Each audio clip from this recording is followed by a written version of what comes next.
ఇక్కడ Telugu Desam party, BJP party, Janasena party, Congress, CPI, CPM, ఇంకేమైనా మిగిలిపోయిన అన్ని పార్టీలు కూడా టీడీపీకి అన్ని ఒకటి ఉంటాయి, జగన్మోహన్ రెడ్డి ఒక సైడ్ ఉంటాడు. సో ఆ system we have to appreciate, we have to go. డెఫినెట్గా జనం తరపున నిలబడతాడు, జనం తరపున ఫైట్ చేస్తాడు, ఎత్తి చూపుతాడని నేను.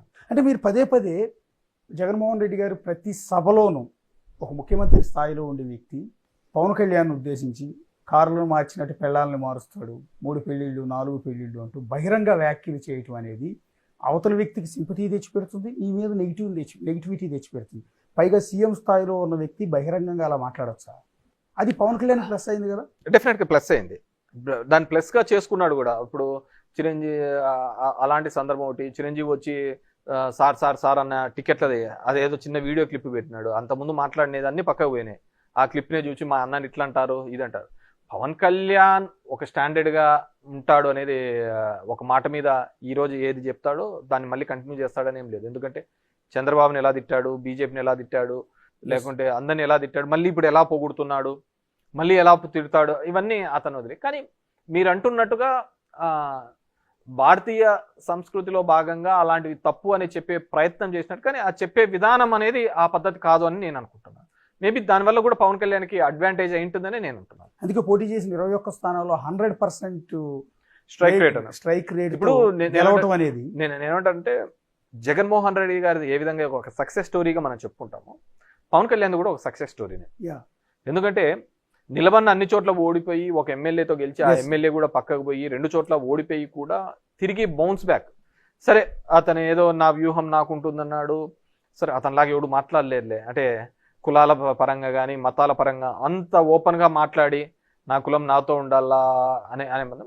సో వాట్ ఎవర్ మేబీ తన ఆ 21 మందిని కూడా గెలవడంలో కూడా ఒక సక్సెస్ స్టోరీ. ఎందుకంటే దీనికి సీజనల్ పొలిటీషియన్స్ తప్ప, ఈ విధంగా రాజకీయం ఒక వృత్తిగా ఉన్న వాళ్ళే ఈ విధంగా బౌన్స్ బ్యాక్ అవుతారే తప్ప, మిగతా వృత్తుల మీద ఉండి, సినిమా లాంటి వృత్తులో లేకుంటే మిగతా వ్యాపార వృత్తిలో ఉండి ఇది ప్రైమరీ ఇంట్రెస్ట్ కాకుండా మిగతా దాని మీద ఉన్న వాళ్ళు ఇలా బౌన్స్ బ్యాక్ కావడం చాలా కష్టం.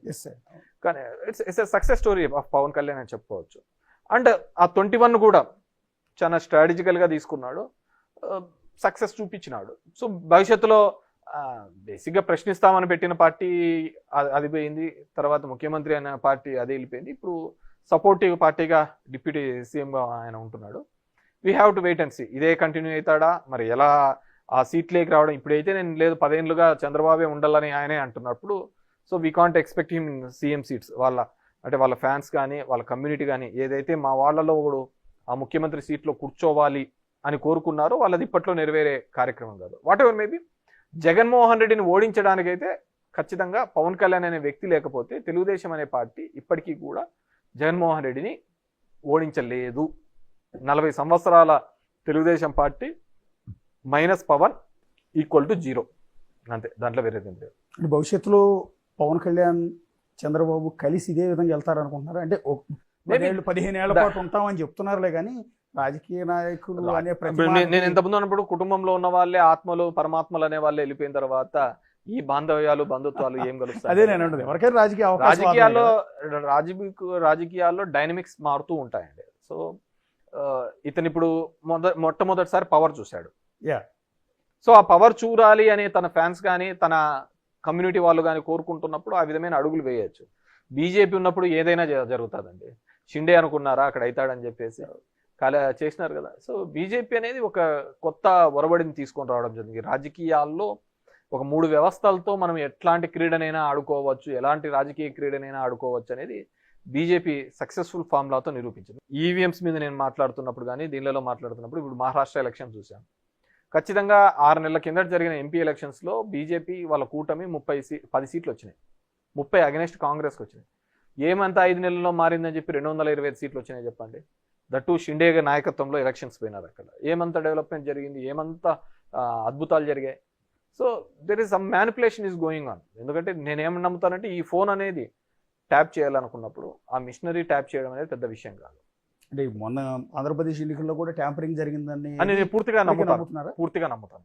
అలా నమ్మకపోతే సుప్రీంకోర్టు ఇచ్చిన గైడ్లైన్స్ ప్రకారం ఎస్ఓపి కౌంటింగ్ చేయాలి, ఈవీఎంలు అనేది కౌంట్ చేయాలి అని ఇచ్చినప్పుడు దానిలో ఎంత ఉండాలి అనేది వీళ్ళు ఆ పద్ధతి కాకుండా మొత్తం అదంతా 0 చేసి మళ్ళీ ఓట్లన్నీ వేయించి అవి ఎంచుతామనే పద్ధతికి ఇప్పుడు వాళ్ళు కొత్త ఎస్ఓపి తీసుకొని వచ్చినారు, స్టాండర్డ్ ఆపరేటింగ్ ప్రొసీజర్స్. నేనేమంటే ఒక హుండీలో లెక్కేయాలన్నప్పుడు హుండీలో ఎంత డబ్బు ఉందని లెక్కేయాలి, కానీ హుండీ డబ్బులన్నీ పక్కకేసి నువ్వు మళ్ళీ డబ్బులు వేసి అది ఎంచుతామంటే ఎట్లా సేమే ఉంటుంది. ఎలక్ట్రానిక్ గ్యాడ్జెట్స్ అనేది ఏది వాడినా కానీ అది కాంప్రమైజ్డ్ అవుతాయి.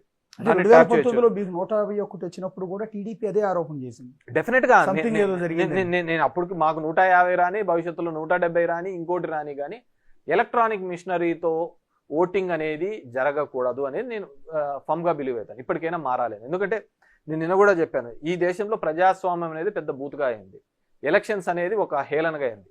ఎప్పుడో టీఎన్ శేషన్ కాలంలో మనం చూసాం ఎలక్షన్ కమిషన్ కంటే అంత రైట్స్ ఉంటాయి, అంత పవర్స్ ఉంటాయని.